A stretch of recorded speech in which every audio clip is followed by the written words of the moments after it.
आज हम movie explain कर रहे हैं घोस्टबस्टर आफ्टर लाइफ, जहां पर सालों से कैद एक पावरफुल मॉन्स्टर आजाद हो जाता है और उसको पकड़ने के लिए आते हैं कुछ यंगस्टर्स। मूवी के स्टार्ट में हम फेमस घोस्ट हंटर डॉक्टर इगोन को देखते हैं, जो किसी पुरानी माइन से घोस्ट को ट्रैप कर कर ला रहे थे। तभी एक अजीब सी पावर उनकी गाड़ी पर अटैक करती है, मगर बैलेंस बिगड़ने की वजह से उनकी कार का एक्सीडेंट हो जाता है और एक्सीडेंट की वजह से उनकी कार उल्ट जाती है। लेकिन डॉक्टर इगोन किसी तरह अपनी कार से बाहर आ जाते हैं और वो अपने घर की तरफ जाने लगते हैं। लेकिन रास्ते में डॉक्टर इगोन ने कई ज्यादा ट्रैप्स को लगाया हुआ था। अब डॉक्टर इगोन घोस्ट पकड़ने वाली मशीन को चला देते हैं, मगर घोस्ट पकड़ने वाली मशीन अचानक खराब हो जाती है।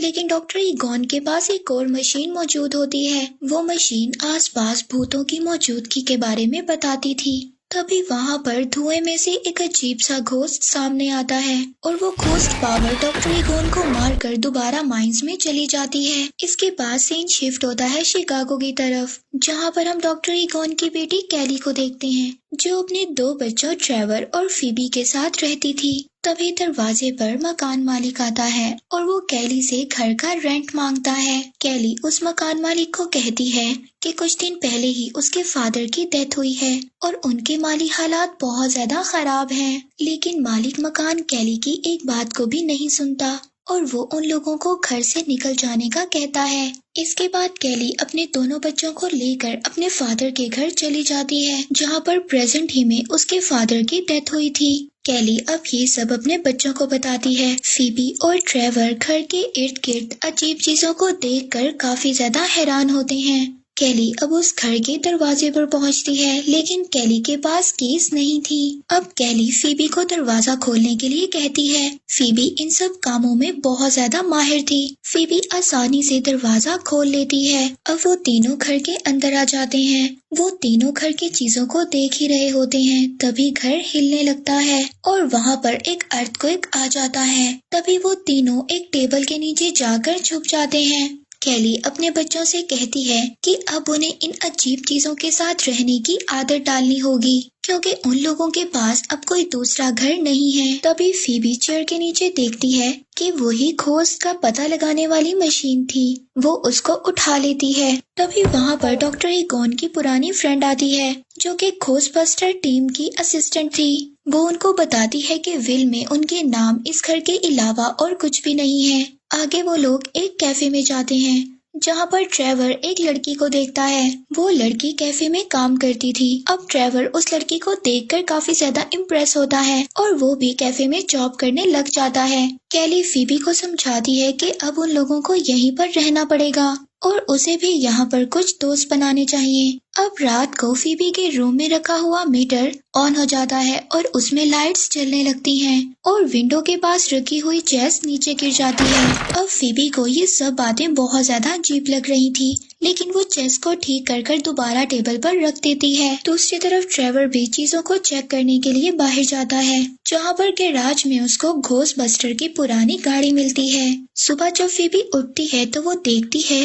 कि चेस की गोटी एक खुद ब खुद आगे आई हुई थी। अब फीबी को इस बात का एहसास होता है कि उनके अलावा इस घर में और भी कोई मौजूद है। फीबी चेस में अपनी चाल चल कर वहाँ से चली जाती है। इसके बाद हम फीबी को स्कूल जाते हुए देखते हैं। स्कूल पहुंचकर कैली उसके टीचर से मिलती है और उसके टीचर को फीबी का ध्यान रखने के लिए कहती है। फिर कैली कुछ पेंटिंग का सामान लेने के लिए मार्केट जाती है। मार्केट का ऑनर कैली को उसके फादर के बारे में कुछ बताता है। ऑनर कैली को बताता है कि उसके फादर बहुत ज्यादा अजीब थे। वो अपने फार्म हाउस पर कुछ न कुछ एक्सपेरिमेंट करते रहते थे। उधर दूसरी तरफ फीबी की फ्रेंडशिप एक लड़के से होती है, जिसको सुपरनेचुरल चीजों को रिकॉर्ड करने का बहुत शौक था। तभी वहाँ पर एक बार फिर अर्थक्वेक आता है, लेकिन फीबी देखती है कि वहाँ पर किसी को भी कोई असर नहीं होता। फीबी के टीचर उसको बताते हैं कि ऐसे अर्थक्वेक यहाँ पर आते रहते हैं और वो भी इन पर काफी ज्यादा रिसर्च कर रहे हैं। स्कूल के बाद फीबी का फ्रेंड उसको एक जगह पर जाने के लिए कहता है। फीबी का फ्रेंड उसको बताता है कि वो जगह बहुत ही ज्यादा अमेजिंग है। फीबी का दोस्त उसको पुरानी माइंस में लेकर आ जाता है। वो फीबी को बताता है कि पहले यहाँ पर बहुत से लोग काम करते थे और फिर आहिस्ता आहिस्ता वो लोग गायब होना शुरू हो गए। इसके बाद फीबी घर आ जाती है।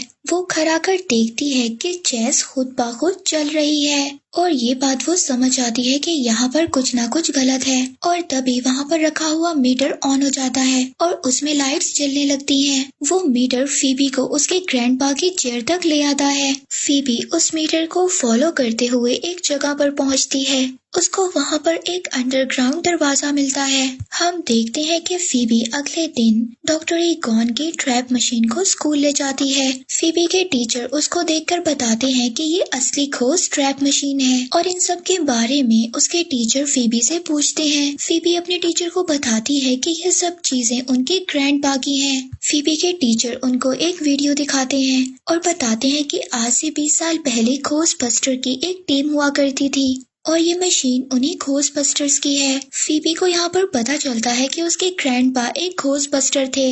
अब वो लोग उस मशीन को खोलने की कोशिश करते हैं और तभी वो मशीन खुल जाती है और उसमें से एक बहुत बड़ा खोज सामने आ जाता है और वो खोज निकलकर उसी माइन में चला जाता है। इसके बाद फीबी के टीचर पुरानी चीजों पर रिसर्च करने के लिए फीबी के साथ उसके घर आ जाते हैं। वहाँ पर फीबी के फ्रेंड को एक विसल मिलती है तो उनके टीचर उनको बताते हैं कि ये एक डेथ विसल है जिसे बजाकर बुरे खोज को वापस भेजा जाता है। वो डॉक्टर ईगॉन की बुक में उसी घोस्ट को भी देखते हैं जो ट्रैप से निकला था। आगे हम ट्रेवर और उसी वेटर लड़की को देखते हैं जो सब अपने फ्रेंड्स के साथ घूमने माइंस में जा रहे थे और जब वहाँ पर वो लोग पहुँच जाते हैं तो कुछ घोस्ट वहाँ पर उन पर अटैक कर देते हैं जिससे वहाँ पर जमीन काफी ज्यादा हिलने लगती है और वो सब लोग डर कर वहाँ से भाग जाते हैं। दूसरी तरफ फीबी मीटर को फॉलो करते हुए डॉक्टर ईगॉन की लैब तक पहुँच जाती है।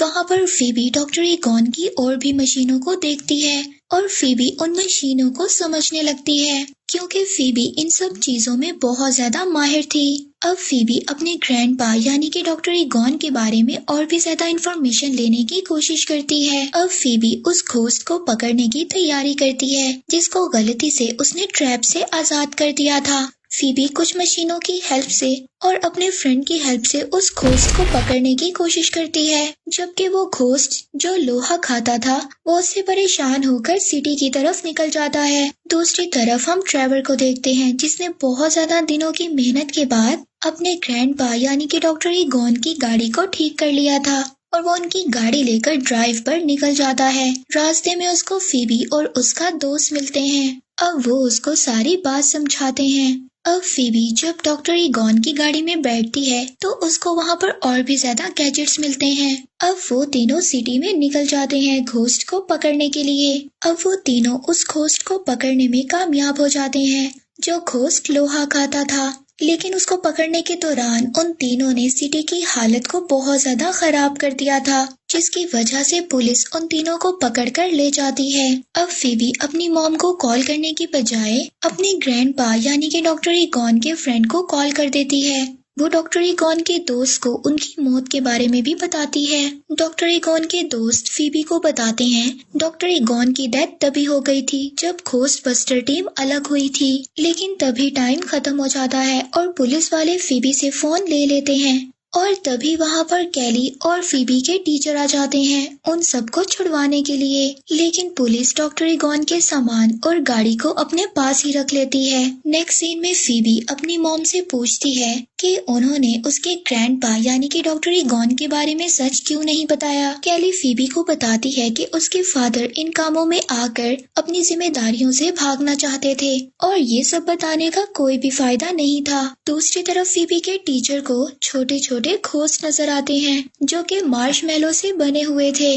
तभी वहाँ पर वो एक बहुत बड़ा मॉन्स्टर भी देखता है जो घोस्ट उन लोगों ने ट्रैप मशीन से आजाद कर दिया था। फीबी के टीचर उस घोस्ट मॉन्स्टर से भागने की बहुत ज्यादा कोशिश करते हैं लेकिन वो मॉन्स्टर उनकी गाड़ी के ऊपर आ जाता है। नेक्स्ट सीन में हम देखते हैं कि फीबी, ट्रेवर और उनके फ्रेंड्स माइन जाने का फैसला करते हैं। वो वहाँ जाकर इंफॉर्मेशन इकट्ठा करने लगते हैं। तभी वहाँ पर उनको एक ताबूत में एक बूढ़े आदमी की डेड बॉडी दिखाई देती है। तभी वो देखते हैं कि उस शर्डर माइंस की दीवारों पर कोई ना कोई तारीख लिखी हुई थी जिस दिन कोई ना कोई तबाही आई थी। उन लोगों को दीवार पर करीब की तारीख भी नजर आती है यानी कि 2021। इस साल में भी कुछ होने वाला है। तभी हम देखते हैं कि वो बूढ़ा आदमी जो ताबूत में बंद था वो अचानक जिंदा हो जाता है, जिसे देखकर सभी बच्चे बहुत ज्यादा डर जाते हैं। अब फीबी इस बात को डिसाइड करती है। उसके ग्रैंडपा बिल्कुल ठीक थे। वो डिसाइड करती है कि वो ये सारी बात अपनी मॉम को बताएगी। दूसरी तरफ कैली उस मीटर को फॉलो करते हुए अपने फादर के लैब तक पहुंच जाती है, जहां पर वो देखती है कि उसके फादर ने उसकी सभी पिक्चर्स को लगाया हुआ था। तभी कैली को इस बात का एहसास होता है कि उसके फादर उससे दूर जरूर थे, लेकिन वो उससे बहुत ज्यादा प्यार करते थे। तभी हम देखते हैं कि एक घोस्ट अचानक से कैली पर अटैक कर देता है। ये वही घोस्ट मॉन्स्टर था जिसने डॉक्टर ईगॉन को भी मारा था। अब उस घोस्ट ने कैली पर कंट्रोल कर लिया था। बच्चे जब घर आते हैं तो कैली की हालत देखकर बहुत ज्यादा डर जाते हैं। और दूसरी तरफ सिटी दोबारा से हिलने लगता है, क्योंकि फीबी के टीचर पर भी घोस्ट ने कंट्रोल कर लिया था। फीबी के टीचर उन घोस्ट मशीनों को यूज करते हुए सिटी में तबाही मचा रहे थे, और कैली को भी जिस घोस्ट ने कंट्रोल किया था वो उसको अब माइंस में ले जाता है। अब सभी बच्चे घोस्टबस्टर का सूट पहनकर पुलिस स्टेशन निकल जाते हैं और वहां से घोस्ट की मदद से जो घोस्ट लोहा खाता था जेल को तोड़ देते हैं और वहां से दोबारा से अपनी मशीनों को हासिल कर लेते हैं। वो सभी लोग उन चीजों को लेकर दोबारा माइंस की तरफ चले जाते हैं। अब उन लोगों को पता चलता है कि कैली और फीबी के टीचर पर जिस घोस्ट ने कंट्रोल किया हुआ है वो घोस्ट कोई और नहीं बल्कि माइंस की हिफाजत करने के लिए है। और वहीं पर गॉजर भी आती है जो इन अजीब क्रिएचर घोस्ट की गॉडेस थी। फीबी गॉडेस को डिस्ट्रैक्ट करने की कोशिश करती है। तभी फीबी के साथ ही बाकी घोस्ट पर अटैक कर देते हैं। इतने में कैली की बॉडी से घोस्ट निकल जाता है और वो उनको बचाकर वहां से ले जाते हैं, लेकिन फीबी के टीचर अभी भी घोस्ट के कंट्रोल में थे।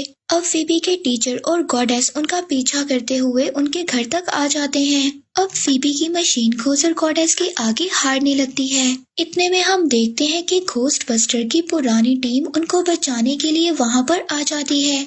ये वही लोग थे जो डॉक्टर ईगॉन के साथ काम करते थे। वो सभी लोग घोस्टबस्टर्स होते हैं, मगर वो लोग भी गॉजर को हरा नहीं पाते। तभी फीबी की हेल्प करने के लिए डॉक्टर ईगॉन यानी कि उसके ग्रैंडपा वहां पर आ जाते हैं। अब वो सब लोग मिलकर गॉजर पर अटैक करते हैं और जब वो लोग सब मिलकर गॉजर पर अटैक करते हैं तो वो लोग कामयाब हो जाते हैं और फीबी का फ्रेंड भी मार्शमैलो मॉन्स्टर्स को मार देता है। तभी ट्रेवर को एक आइडिया आता है। वो अपनी गन से दोबारा से मशीन को एक्टिवेट कर देता है, जिसकी वजह से फील्ड में लगे ट्रैप दोबारा से एक्टिवेट हो जाते हैं। कैली वहां पर लगे स्विच को ऑन कर देती है और गोजर के साथ साथ बाकी घोस्ट मॉन्स्टर्स भी उस मशीन ट्रैप में कैद हो जाते हैं। अब डॉक्टर ईगॉन के दोस्त भी उनसे माफी मांगते हैं और कैली अपने फादर की सोल से गले लगती है। तभी उनकी सोल हमेशा के लिए चली जाती है। अब सभी मॉन्स्टर घोस्ट को पकड़ लिया था। अब सिटी में कोई भी मॉन्स्टर घोस्ट नहीं था और हमें मूवी के लास्ट में दिखाया जाता है कि एक घोस्टबस्टर का मेंबर डॉक्टर ईगॉन की गाड़ी को अपने गोडाउन में ले आता है। तभी वहां पर लगा मीटर जलने लगता है और इसी के साथ ये मूवी यहीं पर एंड हो जाती है।